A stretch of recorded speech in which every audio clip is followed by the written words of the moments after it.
For the price of a cup of coffee, join my Patreon. The page includes audio documentaries not available on my YouTube channel. Link below in the description. Thanks for watching.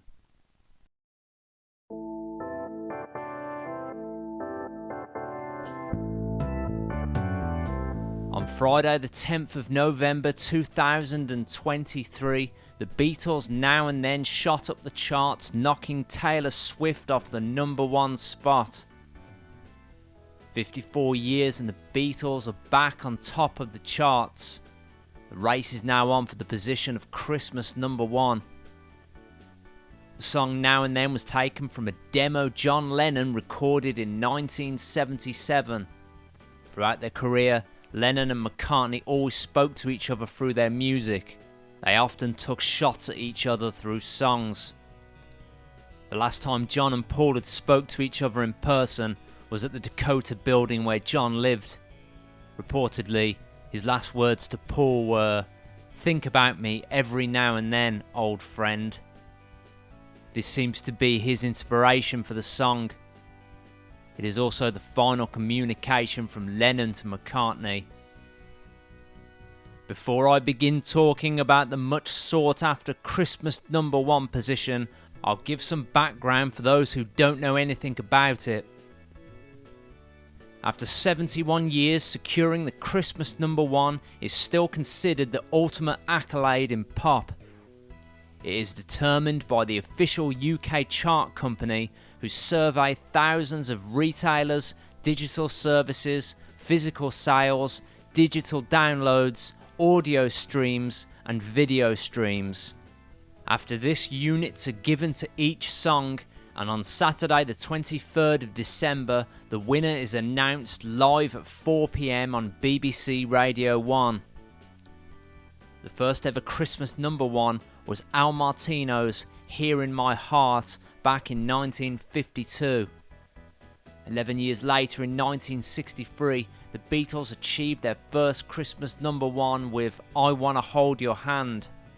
It stayed in the charts for 5 weeks. In 1964, it was the Beatles' I Feel Fine, then Day Tripper in 1965, before Tom Jones' Green Green Grass of Home took the position in 1966. The Beatles again received Christmas #1 in 1967, but never saw the #1 Christmas spot again. Side note, from 1963 to 1969, every Christmas the Beatles sent out spoken and musical messages on flexi disc to members of their official fan club in the UK and the US. The idea was to appease fans whose letters were not responded to in a timely fashion. These discs now go for hundreds on eBay. 2 years after the Beatles' breakup, John Lennon wrote a Christmas song intending it to be bigger than Bing Crosby's White Christmas. The song, as ever, was produced by Phil Spector. It was released on the 24th of November 1972. It peaked at #2 on the UK charts. That year, Jimmy Osmond achieved the Christmas #1 with Long-Haired Lover from Liverpool. George Harrison was the next Beatle to release a Christmas song. Harrison attempted to emulate the sound of Wizard's I Wish It Could Be Christmas Every Day. He was not successful. Ding Dong Ding Dong was released 5th of December 1974 and peaked at #38. To this day, it receives little to no airplay in the UK at Christmas. In 1977, Paul McCartney achieved Christmas #1 with his hit Mull of Kintyre. In 1979, Paul wrote his first Christmas song. Released on the 16th of November, Wonderful Christmas Time peaked at #6 on the UK charts. For the next 40 years, only the Spice Girls came close to matching the Beatles with 3 consecutive Christmas #1s from 1996 to 1999. Side note, to this day Whitney Houston's 1992 hit I Will Always Love You holds the record for the #1 spot with the most number of weeks, with 10 in total. The Beatles held the title for most Christmas number ones right up until 2018. Since 2018, Lad Baby has held the Christmas number one position every year. In total, he holds 5 consecutive number ones. Each of Lad Baby's songs were covers of well-known Christmas classics, just with the lyrics changed in a comedic way. His first hit came with a cover of Starship's 1985 single, We Built This City. It was retitled to We Built This City on Sausage Rolls and became the first novelty song to hit number one since Bob the Builder Can We Fix It. In 2019, Lad Baby released a single entitled I Love Sausage Rolls, a parody of Alan Merrill's I Love Rock and Roll. In 2020, it was Don't Stop Me Eating instead of Don't Stop Believing by Journey.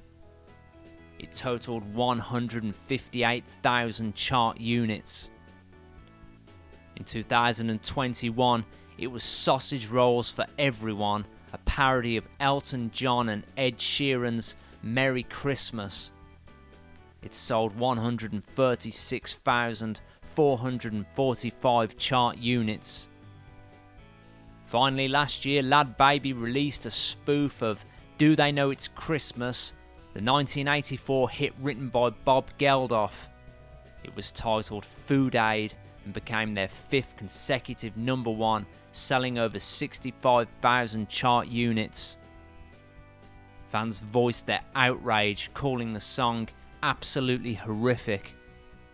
5 consecutive Lad Baby Christmas number ones is what you get as a country when you don't invest in arts and culture for over a decade. It is worth mentioning all the proceeds go to charity. Author Richard Littler reacted to this publicly, stating, "What the fuck is wrong with people? You do realise you can give money directly to charity, right?" Radio presenter and journalist Ross Buchanan stated, "Lad Baby going to number one every year is a reminder that Facebook moms and iPad babies have a chokehold on the music industry. Each year, Lad Baby releases his song about a week before Christmas. For this year at least, with record sales booming, the Beatles Now and Then may derail that as the song fights to become the group's 5th and last Christmas number one. At the time of this documentary, betting companies are forecasting odds in favour of Lad Baby taking the number one position. The Beatles are a 20-1 underdog, and Ed Sheeran is at 6-1. Boxer Tyson Fury even features on the list at 50-1. In 2018, he collaborated with Robbie Williams and released the Christmas single Bad Sharon. I encourage everyone watching my channel to support Now and Then to become Christmas number one. Download the song, buy the vinyl, CD or cassette. It's a race till December ends because, to quote David Bowie, Lennon's on sale again.